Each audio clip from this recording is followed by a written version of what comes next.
Hey guys, Ramsey here. Welcome to another video. Today we have a early impression video, and I'm doing this early impression video today because this is the first day I'm actually wearing this as my scent of the day. So I figured, what the hell? Just got back from a relaxing weekend, and I needed to wear this as my scent of the day. I needed to start testing some of these fragrances that Armando very kindly sent to me. Go watch my 8,000 subscriber vintage unboxing, if you will. But this is called Elvis.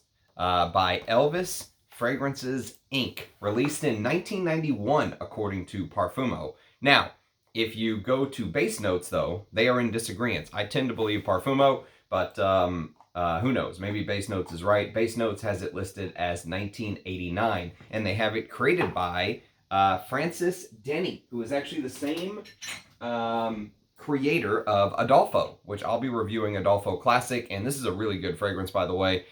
You can see Frances Denney right there on the back. You can kind of see if you really pay attention. There you go, Frances Denney. So Frances Denney is the creator according to base notes, but the bottle says Elvis Fragrances Inc. So I'm guessing maybe that was just like the subsidiary, but it was actually Frances Denney that created the fragrance. I have no clue. There's a lot of mystery behind this fragrance, but what is not a mystery is the scent. I am a huge fan of this fragrance. Armando knows me very well. So here's the thing. I did an entire celebrity fragrance video on my channel previously. You can probably easily check it out if you go back and, you know, search on my channel for celebrity fragrances or something.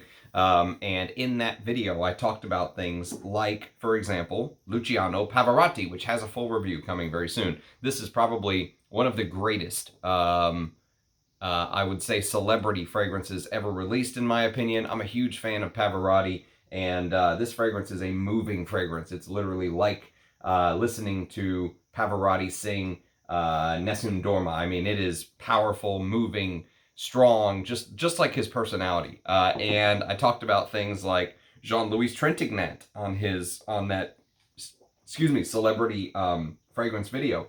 And the reason I bring these up is just these are a couple examples of amazing celebrity fragrances from the past, okay? Now, rumor is that many of these celebrities had zero input back in the day on their own fragrances. So they put their name on it, but it was like almost just somebody put some piece of paper under their nose and they went, yeah, sure, give me the 100 grand or whatever I was going to get for it. Probably back then it was maybe only 10 or 20 or 30 or 40 grand. Give me the money, here, sign it, put my name on the damn fragrance, right? They weren't in there producing and creating and smelling and all that stuff. A lot of them weren't. Maybe a couple of them were, but a lot of them weren't. They weren't involved intimately in creating the scent, right? So I talked about some celebrity fragrances from the past and how celebrity fragrances from today, go smell a J-Lo scent or something, or Christina Aguilera fragrance, and it'll be just absolute shite, okay? In my opinion, from the Ram's opinion. The vintage celebrity scents are really something, and a lot of times they can be had for a song. In the case of Elvis or Luciano Pavarotti, that could not be more true. So, like I said, wearing it today as my scent of the day, and it deserves its flowers. So here's the note listing according to Parfumo. Ambergris, and there is a little bit of this sort of animalic aspect to this fragrance, which I think ambergris adds to the composition. I also think there's other animalics that are not listed, but I don't know what those animalics are. So it could be castoreum, could be civet, could be a combination of those along with the real ambergris. But I would guess in 1991, my best guess is that in 1991, they're using real ambergris, even in a celebrity scent that didn't draw people. The Devilman did a write-up on base notes on the Elvis fragrance. And he said that sales were so bad that they literally went to paying fake Elvises to stand in the store and basically try to promote the fragrance. But needless to say, for someone in 2024, a vintage man living in 2024, this is an absolute hit. An absolute hit. And you can go to Amazon. If you just look Elvis by Elvis Fragrances Inc., there's 4 on Amazon right now that are larger than the bottle Armando sent me. They're the 75 ml instead of the 44 ml bottle. And you can get them for like 80 bucks on Amazon right now. There's also a couple on eBay still. So there's a couple for 30 to 50 bucks. One that's a 44 ml just like this but it comes with a mug, an Elvis mug, which I just think that kind of thing is just badass. For 30 bucks or something, unbelievable value. Especially when you think about what fragrances are going for nowadays. It's just a lot of people don't realize, I think, the power of vintage perfumery. So that's one of the reasons I love doing these videos. So, like I said, it was released in 1991. We'll go off of base notes. We will go off of Parfumo in this case, but base notes has a they have a 89 release date. And one of my favorite ads, I'll tell you what, if you watched my unboxing, my vintage unboxing for 8,000 subscribers, at the end, Armando sent me an awesome framed Chanel like advertisement.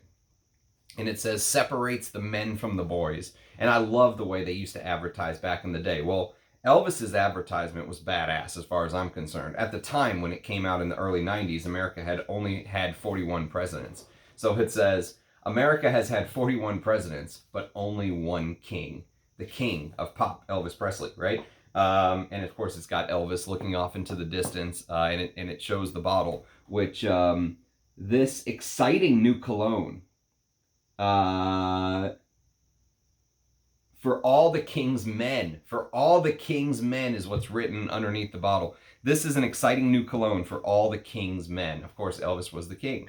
Awesome advertisement. I wish some of these companies would go back to advertising like that and just give the people that don't like it the middle finger, you know? You don't like it? Fuck you. Don't buy our product. You know what I mean?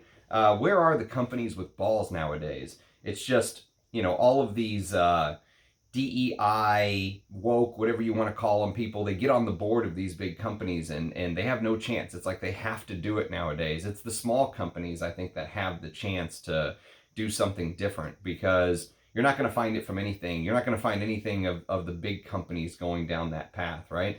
But I love the advertisement from back in the day. I wish some companies would just take that torch and run with it and say, if you don't like it, don't buy our fucking product. You know, you can't be everything to everyone, in my opinion. But that's just one Ram's opinion. So here's the thing. This is a hard fragrance to categorize, okay? In the museum of scent that I have here, there were a couple things that instantly popped into my mind the first time I smelled this. And I did wear this to bed last night. So I wore it to bed last night, and I'm wearing it today as my scent of the day. So instantly, a couple things popped to my head. But the first one is this. This is Duke by Atkinsons. And there's a couple reasons that Atkinsons Duke popped into my head. First of all, I would probably both categorize these as amber fougères. I just realized I didn't even give you guys the note listing. I literally just said ambergris and then stopped. So there was ambergris, cypress, lavender, mugwort, musk, sage, sandalwood, and spruce balsam, according to Parfumo. Okay, so but the reason it reminds me of Duke is that I would consider both of these to be amber fougères, okay? So even though there's no geranium listed in here, there is geranium listed in here. I think this is more of a proper amber fougère than this. I think this is kind of like a amber fougère hybrid mixed with some other things, which we will try to talk about. But it definitely, if you know the amber fougères of the day, so if you kind of know the popular trend in the mid to late 80s to early 90s, you were seeing things like Zino, you were seeing things like Heritage, which came out 1 year after Elvis, by the way. And so just imagine a mashup of these kind of amber fougères. And then if you can kind of feel taking that amber fougère DNA and putting this extremely sharp citrus in the top, very sharp and bitter. By today's standards, no way would this citrus pass merit. No one would put out a fragrance that has such a bitter citrus opening to me. This citrus opening is sort of heavy for the first 15 to 20 minutes, I would say, of the wear, and a shocking amount of bitterness. Actually, you know what it feels like? It feels like, have you ever like had like a big thing of water, and inside of that water you put bergamot and limes and lemons, but you cut them up and you put them in there with the rind, with the peel on them. You don't take the fruit out and just put the fruit in. You put the whole thing in, right? And it's almost like it just infuses that bitterness of the entire fruit, the entire citrus fruit, into the water that you're drinking. And when you drink it, it feels infused. It feels like the whole water that you're drinking is infused with not just the lemon, not just the lemon juice, but the rind, the peel, the outer part of the lemon as well, right? That is a little bit how Elvis smells. It smells like the entire fragrance is infused with this bitter citrus, okay? And I think it's sort of, that ambergris combination with animalics in the opening may also be a little stomach turning to someone who's not used to animalics, because the bitter citruses hit you hard, but there's also something that almost just feels slightly funky underneath. And that's why I think that it's real ambergris. That would be my guess, because real ambergris has this ability to kind of highlight some of the other notes, but also act as an amplifier. It amplifies these other notes, and it really, really amplifies the bitter citruses, at least to me, to my 2 cents on it. The citruses in the opening are very amplified, and you know, you get something dirty underneath, but one of the reasons why I don't think there's this huge animalic bit, which we'll talk about later on, is the animalic bits to me are, I think, exaggerated by some folks. I don't think it's as animalic as some people feel, but I definitely think that it's the animalics play a big part, and the ambergris is probably a big part. Is there castoreum and civet and all these other things? I don't know. Maybe there's one, maybe there's both. I don't know what it is. But there's definitely this ambergris-like feeling here to me. And so, like I said, it just feels like it's infused with that bitter aspect. And the other note that you're going to get in the opening, and it also borrows from Elvis, I think, because it came out 1 year after Elvis came out, is this. This is Scott McClintock, created by Jessica McClintock, but it's Scott McClintock for men. This is from 1992. This is from 1991. Okay, so this is from 1992, and this is from 1992. Both fragrances that I said remind me of the way Elvis is kind of used came out 1 year after Elvis, which is very interesting. Very, very interesting, because I'm big on talking about years, and I do an entire segment this year in perfume, and I think segmenting fragrances by years of when they came out is one of the best ways to talk about fragrances, because so much of it is what's going on. What are the trends? What these perfume houses are paying attention. They want to sell bottles just like anybody else, right? That's their goal. They want to sell bottles, so they have to be up with the trends and the times.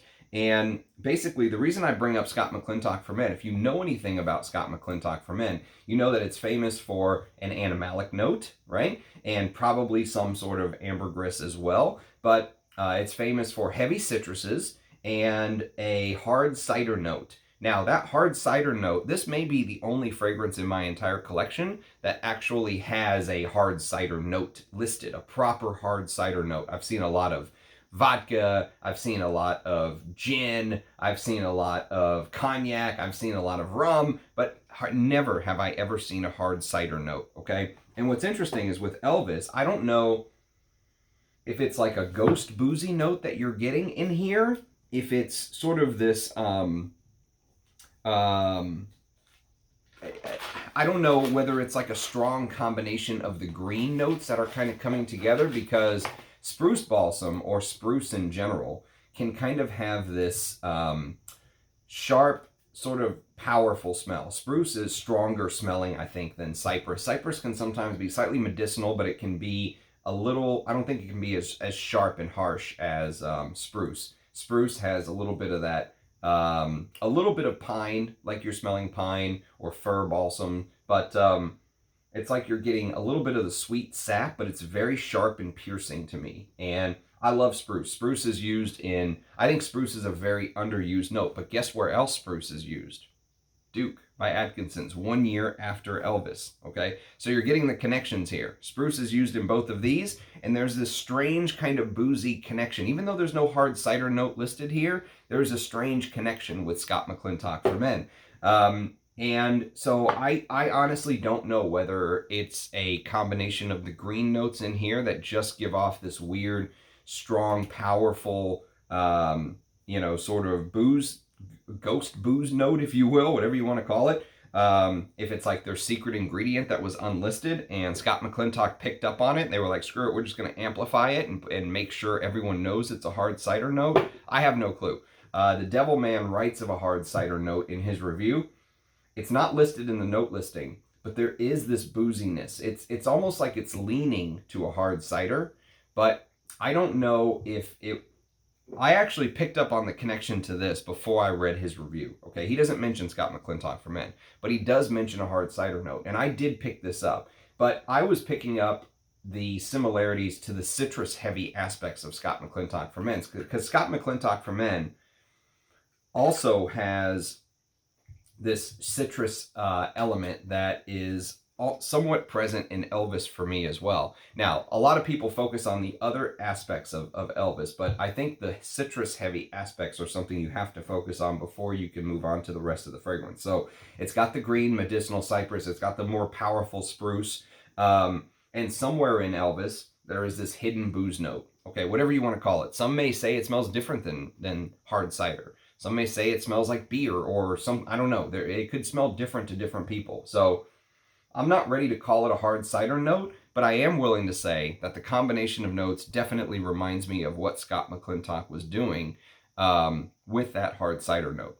Take that what you will, okay? So you could also make the argument that there are other notes that are not listed in the note listing on Parfumo in Elvis. One is leather.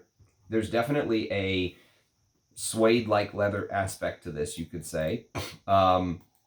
Remember, this is the first time I'm wearing it, so I'm not giving you a full review here. It's just kind of my initial thoughts on the fragrance, especially since it still can be had for a reasonable deal. And the other thing is tobacco. And what's interesting is, guess what else has a tobacco note? Duke by Atkinsons. So I think Elvis, even though it didn't sell well to the general public, I think this fragrance influenced what was to come, in my opinion. Just from my vintage collection and what I know, I think Elvis was he was a trailblazer. People were paying attention to what Elvis was doing. By the way, he was dead when this fragrance came out. Even if it came out in 89 or 91, even if it came out in the base notes as earlier 89, he was dead. So he had zero input on this. And we can talk a little bit about that later. But I mentioned the hints of animalics, and one thing I have to say about the fragrance is it intense in the opening? Yes. But I think that intensity sort of dries down a little bit as the hours kind of, well, I shouldn't even say as the hours. I think it begins to sit much closer to the skin half an hour to an hour in. So if you're the kind of guy who, let's say, sprays and then goes to work. You don't take your fragrance to work. You spray it at the house, get in your car, drive. By the time you get to the office 30 minutes or an hour in, it'll be perfect for that type of setting. I think it really settles down to something very eminently wearable, especially if you're a vintage hunter or a vintage lover. If you love vintage fragrances and you're used to wearing stuff like this or other vintage fragrances I've discussed on the channel, if you're used to wearing some of these that I've kind of showed off today, wearing Elvis will not be a problem for you. It is strong at first, though, and I do think that opening 15 to 20 minutes between the combination of the sort of scratchy, stormy lavender with that amber fougere quality, we'll talk a little bit about the amber fougere, the way it acts in Elvis, and then that weird ghost booziness and the ambergris, which has, I think, pretty animalic aspects. And then if there's some ghost animalics not listed in the note listing, if there's some civet or if there's some castoreum or both, I don't know. I think it can be maybe a little bit intense for some people in the opening. I love it, but I could see how this could be deemed too much for some people in the opening. But it does sit very quickly. Within half an hour or an hour, it sits closer to the skin, and you can wear it out and about. And even if you think the opening is too intense, I think you'll still be able to enjoy it and wear it. And I also think that while we're on the topic of intensity, I don't think the animalic notes are as intense as it's kind of made out to be from some folks. I think that the animalics are used in a way where they are kind of complementary. I don't think you're going to smell this, at least on my skin. I don't smell this and go, ooh, civet, or ooh, castoreum. I just don't. I don't, but I could see that ambergris, or I could see civet maybe playing a role or something like that, but it's not front and center to me. Okay, so the other thing is the spices. There are some, speaking of notes not listed, there's definitely some spiciness to this somehow, some way.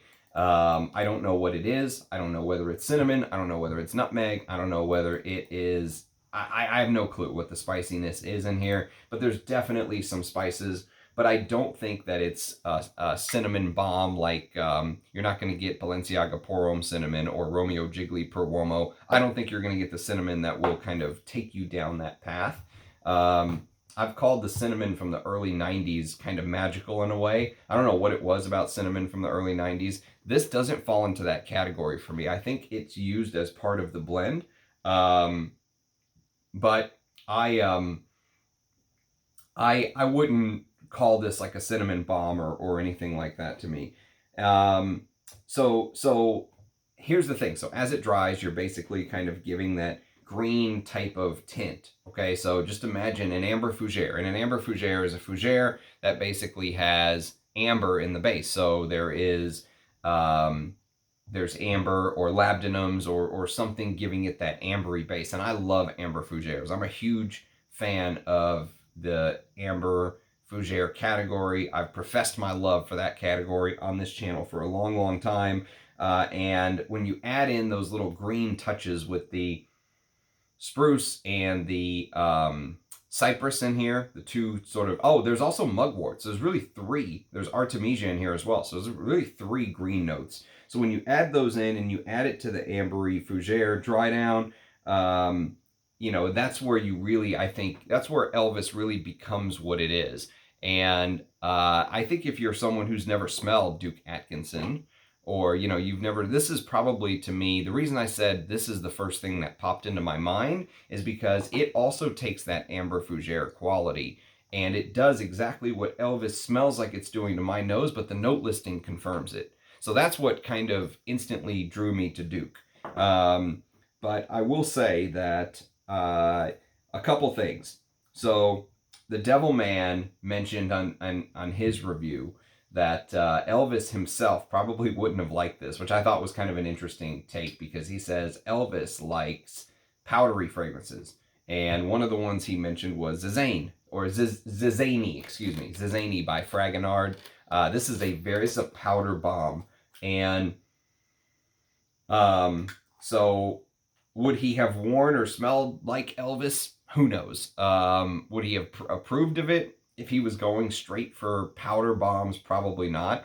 But apparently Elvis was a huge fan of powders from what I read. I don't know if that's true or not.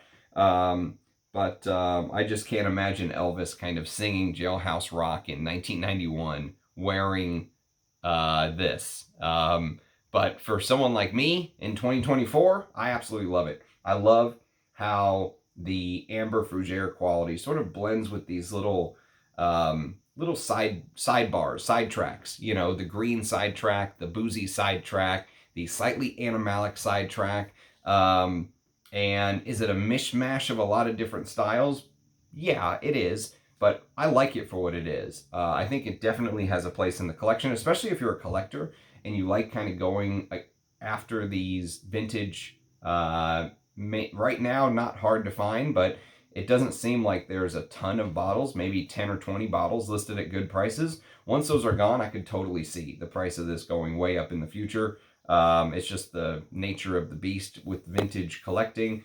That's why if you're a vintage collector and you see a bottle of this for 20 bucks, I would urge you to grab it. Especially if you're someone like me and you don't mind having a large collection. You don't mind your scent armory kind of being a little bit of a museum. If you're more practical, where you want your bottle, hey, I want to wear this fragrance, I want to only have fragrances in my collection that I'm going to wear every week or something like that. You can't do that if you have 500 or 600 bottles. But if you want your collection to be kind of a museum of scent, where you can grab a scent off the shelf you haven't sprayed for a year or two and spray it and remember it and get to know it, then if you find this for cheap, grab it. I mean, it definitely will fill a hole. It's a really good fragrance. It's created by a perfumer, by the way. I forgot to mention, the perfumer's name is Gerrit van Logchem.